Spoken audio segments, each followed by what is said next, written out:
বিজ্ঞানও জানে না এই মন্দির কিভাবে তৈরি করা হয়েছিল। শুধুমাত্র গ্রানাইট পাথর দিয়ে 213 ফুট উঁচু এই মন্দির, যেখানে কোনো সিমেন্ট অথবা আঠা ব্যবহার করা হয়নি। শত শত ভূমিকম্প হয়েছে, তাও এই মন্দিরের একটা ইট খসাতে পারেনি। বন্ধুরা, আমি ভগবান শিবের বৃহদেশ্বর মন্দিরের কথা বলছি, যেটি তামিলনাড়ুতে অবস্থিত।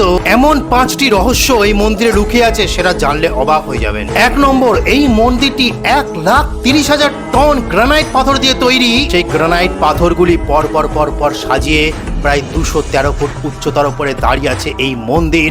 আজ পর্যন্ত শত শত তামিলনাড়ুতে ভূমিকম্প হয়েছে, আশেপাশের গ্রাম শহরে ভূমিকম্প হয়ে ধস নেমে গেছিল, ক্ষতি হয়েছিল, কিন্তু এই মন্দিরের একটা গ্রানাইট পাথরকে নাড়াতে পারেনি। ভাবুন শুধু, কোনো সিমেন্ট নেই, কোনো আঠা নেই, শুধুমাত্র পর এই পাথর দিয়ে বসানো এই মন্দির। বন্ধুরা, ওপরে যে চূড়াটা আপনারা দেখতে পাচ্ছেন, তার ওজন প্রায় 8,000 কিলো। এই 213 ফুট ওপরে এই গম্বুজটি রাখা হয়েছিল গ্রানাইটের, সেটা কিভাবে তোলা হয়েছিল তার উত্তর এখনো পর্যন্ত বিজ্ঞান জানে না। সবাই অনুমান করে হয়তো কোনো দড়ি দিয়ে, কোনো বস্তু দিয়ে, পশু দিয়ে পুল বানিয়ে ওঠানো হয়েছে। এবং এই গম্বুজের ওপরে সূর্যের রশ্মি পড়ে দুপুর 12টার সময়।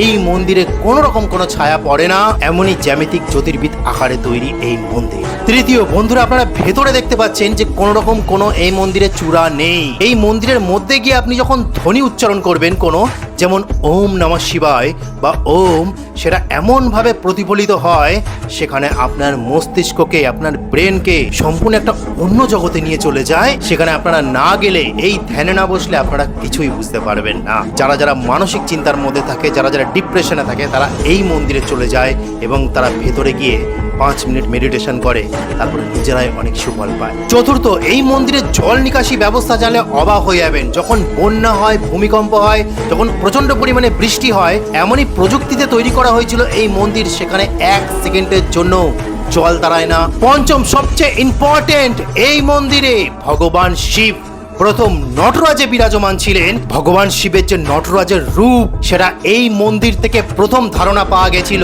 লোক বিশ্বাসে এটা মনে করা হয় যে ভগবান শিব এখানেই সেই নটরাজ রূপে নৃত্য করেছিলেন। যেভাবে বিশ্ব ব্রহ্মাণ্ড বিচরণ করেন, তার নটরাজ রূপের মাধ্যমে দেখিয়েছিলেন। সেটি এই স্থান, এই মন্দির বৃহদেশ্বর মন্দির। এখানে যে শিবলিঙ্গটা আছে, সেটা 13 ফুট উঁচু শিবলিঙ্গ।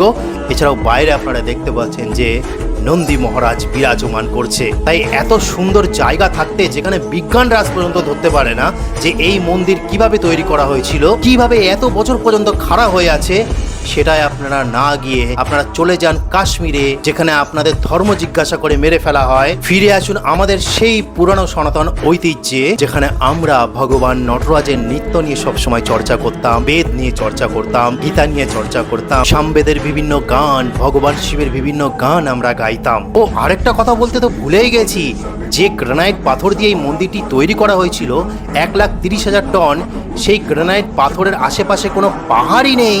50-60 কিলোমিটার পর্যন্ত কোনো রকম কোনো পাহাড় নেই। কোথা থেকে এই গ্রানাইট পাথর এসেছিল, সেটাও আজ পর্যন্ত বিজ্ঞান জানে না, কেউ জানে না। তো আজকে বলার ছিল। হর হর মহাদেব, জয় সনাতন ধর্মের জয়, হরে কৃষ্ণ।